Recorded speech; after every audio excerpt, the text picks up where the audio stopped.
श्री स्वामी आज समर्थ 6 जय जय फेब्रुवारी स्वामी समर्थ शुक्रवार स्वामींचं नाव आणि घेऊन मी आज आहे आजच्या ह्या माघ नवीन व्हिडिओला महिन्यातील शुक्ल सुरुवात पक्षातील करते. 5वी तिथी ही तिथी औदुंबर पंचमी म्हणून साजरी केली जाते. दत्त संप्रदायात या दिवसाला विशेष महत्त्व आहे, कारण औदुंबर हे झाड भगवान दत्तात्रेयाचे विश्रामस्थान मानले जाते. औदुंबर हे नाव उच्चारताच आपल्याला दत्तगुरू आठवतात आणि दत्तगुरूंचं नाव आठवले की आपल्याला वाडीचे स्मरण होते. तिथे औदुंबर पंचमी सोहळा मोठ्या प्रमाणात साजरा केला जातो. भगवान श्री नृसिंह सरस्वती स्वामी महाराजांनी शैल्यगमन केल्यानंतर श्री नृसिंह सरस्वाडीच्या पुजाऱ्यांना पुन्हा प्रत्यक्ष दर्शन देऊन 5 दिवस त्यांच्याकडून सेवा स्वीकारली होती आणि या पावन तिथीला श्री महाराज अदृश्य झाले म्हणून वाडीला श्री गुरु प्रतिपदेपासून औदुंबर पंचमीपर्यंत जागरणाचा महोत्सव होतो. श्री नरसिंह सरस्वती महाराजांच्या पादुकांची मध्यरात्री पूजा होते. रात्रभर विविध उपक्रमांनी सेवा केली जाते. पहाटे श्रींची पालखी सोहळा होतो. पंचमीच्या रात्री जागर झाल्यावर पहाटे दत्त गोपाळ काला संपन्न होऊन हा जागराचा महोत्सव संपन्न होतो. वाडीमध्ये हा महोत्सव मोठ्या आनंदाने साजरा केला जातो. श्री नृसिंह सरस्वती स्वामी महाराज म्हणजेच दत्तगुरू आणि दत्तगुरू हे म्हणजेच आपले साक्षात श्री स्वामी समर्थ महाराज आणि म्हणूनच आपल्याला औदुंबर पंचमीच्या दिवशी दत्तगुरूंची तसेच आपल्या स्वामी महाराजांची आवर्जून पूजा सेवाही करायची आहे. धार्मिकदृष्ट्या हा दिवस अत्यंत पवित्र असल्याने या दिवशी काही प्रभावी उपाय केल्याने आपल्याला त्याचे त्वरित फळ हे प्राप्त होत असतं.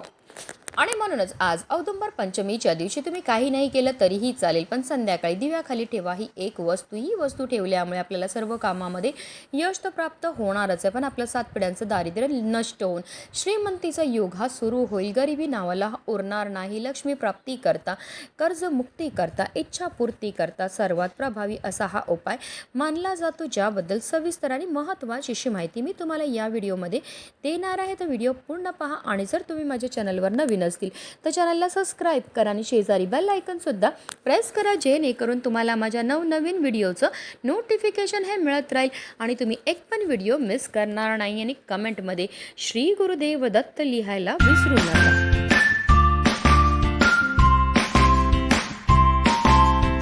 ही औदुंबराची सेवा आपण दिवसभरामध्ये कधीही करू शकतात. फक्त 12 ते 12:30ची जी वेळ असते त्या वेळेमध्ये आपल्याला कोणत्याही सेवा किंवा कोणतेही उपाय हे करायचे नाहीत, कारण ती दत्तगुरूंची भिक्षेची वेळ असते.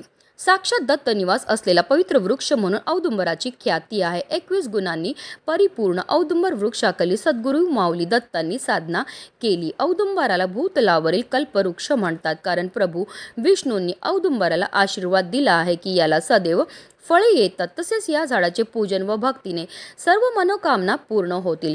या झाडाचे दर्शन केल्याने उग्रता शांत होईल. या झाडाच्या नियमित प्रदक्षिणा घातल्याने आपत्य प्राप्ती होईल. औदुंबराच्या सेवेने जन्मजन्मांतरीची पापे नष्ट होतात व इच्छित फलप्राप्ती होते. औदुंबराखाली स्वतः दत्तात्रेय श्री गुरुमूर्तींनी देखील नृसिंह सरस्वती मंत्राची उपासना केली होती. औदुंबराखाली एका ब्राह्मणाला जर जेवू घातले तर अनेक ब्राह्मणांना जेवण घातल्याचे फळ मिळते. औदुंबर वृक्षाखाली बसून निर्मळ मनाने जप केल्याने अनंत पटीने त्याचे फळ मिळतात. औदुंबर वृक्षात तळी निर्मळ मनाने एक चित्तेने एकादशी रुद्र केला असता अतिरुद्र केल्याचे फळ मिळते. औदुंबराच्या मंद गतीने प्रदक्षिणा केल्यावर खूप पुण्य पदरी पडतं. या झाडाच्या 1 लक्ष प्रदक्षिणा केल्याने कुष्ठरोग सारखे भयंकर रोग देखील जातात. औदुंबराच्या सावलीत जपानुष्ठान केल्याने आध्यात्मिक ज्ञानाची प्राप्ती होते आणि जपाचे अनंतपटीने फळ मिळते. औदुंबराखाली पाणी ठेवून त्या पाण्याने स्नान केल्याने भागीरथीत स्नान केल्याचे पुण्य मिळते. औदुंबराची सेवा केल्याने धन, धान्य, संपत्ती, आरोग्य व सर्व प्रकारचे ऐश्वर प्राप्त होतात. म्हणून आवर्जून आपल्याला प्रत्येकाला आजच्या दिवशी ही औदुंबराची सेवा जी आहे ती करायची आहे. औदुंबर वृक्ष म्हटला की आपल्या डोळ्यासमोर येतात ते दत्तगुरू. तसेच औदुंबर वृक्ष हा शुक्र ग्रहाचा कारक मानला जातो. आणि शुक्र ग्रह हा धन संपत्तीचा कारक मानला जातो आणि जर आपल्या कुंडलीतील शुक्र बलवान असेल तर आपल्याला कधीही धन संपत्तीची कमतरता राहत नाही. म्हणूनच औदुंबर पंचमीच्या दिवशी आवर्जून आपल्याला औदुंबर वृक्षाची पूजा आणि सेवाही करायची आहे. ही सेवा केल्यामुळे आपल्यावर दत्तगुरूंची कृपा तर होणारच आहे, पण आपल्या कुंडलीतील शुक्र ग्रह बलवान होईल. आणि हा उपाय आपल्याला आज संध्याकाळी 6 वाजल्यापासून तुम्ही रात्री 9:30 वाजेपर्यंत करू शकतात, कारण ही लक्ष्मी मातेची आगमनाची वेळ असते आणि त्यावेळेमध्ये जर आपण काही प्रभावी उपाय केले तर त्यामुळे आपल्या घरामध्ये अखंड माता लक्ष्मीचं आगमन हे होणार आहे. हा उपाय करण्याकरता आपल्याला एक दिवा हा लागणार आहे, पण हा दिवा आपल्याला कणकेपासून तयार करायचा आहे, कारण सर्व दिव्यांमध्ये सर्वश्रेष्ठ दिवा हा आपल्याला कणकेचा मानला जातो. तर आपल्याला पीठ घट्ट मळायचं आहे. मळताना त्यामध्ये थोडी हळद टाकायची आणि त्यापासून एक दिवा हा तयार करायचा आहे. आता या दिव्यामध्ये आपल्याला 4 दिशेला 4 लांब वाती ह्या टाकायच्यात. 2 वातीला एक करायची आहे आणि अशा रीतीने 4 दिशेला आपल्याला 4 लांब वाती ह्या टाकायच्यात. अर्थात काय तर आपल्याला एक चौमुखी दिवा हा तयार करून घ्यायचा आहे. आणि या दिव्यामध्ये आवर्जून आपल्याला शुद्ध गाईचं तूपच टाकायचं. आता काही कारणास्तव नसेल तुमच्याकडे शुद्ध गाईचं तूप तर रोजच्या देवपूजेमध्ये जे तेल तुम्ही वापरतात ते टाका आणि त्यामध्ये आपल्याला थोडीशी हळदही टाकायची आहे. अशा रीतीने आपल्याला दिवा हा तयार करून घ्यायचा. आता 5 प्रकारची आपल्याला धान्य घ्यायची आहेत. त्या धान्यामध्ये तुम्ही थोडेसे तांदूळ घ्यायचे आहेत, थोडीशी ज्वारी घ्यायची आहे आणि त्यानंतर आपण इतर दुसरे धान्य घेऊ शकतात, की अगदी तुम्ही डाळी घेतल्या तरीही चालणार आहे. अशा या 5 प्रकारच्या धान्यामधनं आपल्याला एक एक दाणा घ्यायचा आहे. म्हणजे तुम्हाला एक गहू घ्यायचा आहे, एक तांदूळ घ्यायचा आहे, एक ज्वारी घ्यायची. अशा रीतीने 5 प्रकारची 5 धान्य तुम्हाला घ्यायची आहेत. आता आपल्याला एक प्लेट घ्यायची आणि त्या प्लेटवर आपल्याला ही 5 प्रकारची जी धान्य आहेत ती आपल्याला ठेवायची आणि त्यावर आपल्याला हा चौमुखी दिवा जो आहे तो प्रज्वलित करून ठेवायचा आहे. आता ही प्लेट उचलून आपल्याला आपल्या देवघरामध्ये असणारे स्वामी महाराज दत्तगुरूंची मूर्ती किंवा फोटो असेल तर त्यांच्यासमोर आपल्याला हा दिवा जो आहे तो ठेवायचा आहे. आता या दिव्यामध्ये आपल्याला एक लवंगसुद्धा टाकायचे. ज्याप्रमाणे लवंग आपल्या जीवनाची चव वाढवते त्याचप्रमाणे आपलं भाग्य उजळायचं कामसुद्धा करत असते. तसेच लवंग ही माता लक्ष्मीला सुद्धा अतिशय प्रिय आणि जेव्हा पण आपण माता लक्ष्मीला प्रिय असणाऱ्या वस्तूपासून काही उपाय किंवा सेवा करतो तर त्यामुळे माता लक्ष्मी आपल्यावर प्रसन्न होत असते. आता या दिव्याला सुद्धा आपल्याला हळद, कुंकू, अक्षदा, एक फूल अर्पण करून घ्यायचं. आता देवघरामध्ये आपल्याला आसन घेऊन बसायचं. आपल्याला दत्तगुरूंचं स्मरण करायचं आहे, स्वामी महाराजांचं स्मरण करायचं आणि आपल्या मनातली इच्छा ही बोलायची आहे. कोणतीही इच्छा असेल, जर धन प्राप्तीची इच्छा असेल, नोकरी प्राप्तीची इच्छा असेल, ती आपल्याला मनोभावे बोलायची आहे.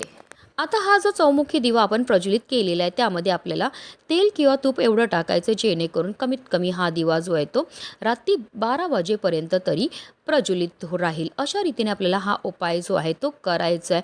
दुसऱ्या दिवशी आपल्याला काय करायचं आहे, सकाळी लवकर उठायचं आहे, स्नान करायचं आहे, देवपूजा करायच्या अगोदर हा दिवा आपल्याला तिकडनं उचलायचा आहे. ह्या दिव्यामध्ये असणारे ज्या वाती आहेत तसेच लवंग आहे ते आपल्याला एक प्लेटमध्ये घ्यायचं आहे. त्यामध्ये आपल्याला भीमसेनी कापूर टाकायचा आहे आणि तो प्रज्वलित करायचा आहे.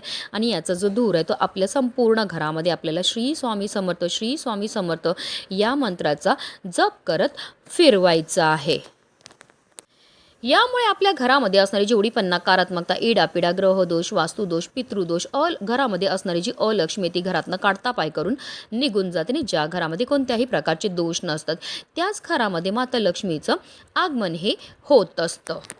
तसेच हा जो दिवा आहे तो आपण कणकेपासून तयार केलेला आहे. तसेच या दिव्याखाली जे पंचधान्य आपण ठेवलेलं आहे ते उचलायचं आणि आपल्याला एखाद्या झाडाखाली नेऊन ठेवायचं जेणेकरून तिथे असणारे पशु पक्षी कीटक हे धान्य खातील, हा दिवा खातील. हे सुद्धा आपल्याकडनं केलेलं एक प्रकारचं दान असतं. हे दान केल्यामुळे आपल्यावर माता लक्ष्मीसोबत दत्तगुरूंची भरभरून कृपाही होत असते आणि त्यांच्या कृपेने आपल्या जीवनामध्ये असणारं जे दारिद्र्य, गरिबी आहे ती दूर होते आणि आपली कितीही कठीणातील कठीण इच्छाही पूर्ण होते. म्हणूनच व्हिडिओ जास्तीत जास्त लोकांपर्यंत शेअर करा जेणेकरून प्रत्येकाच्या आयुष्याचं कल्याण हो हीच मनामध्ये इच्छा. अवधूत चिंतन श्री गुरुदेव दत्त.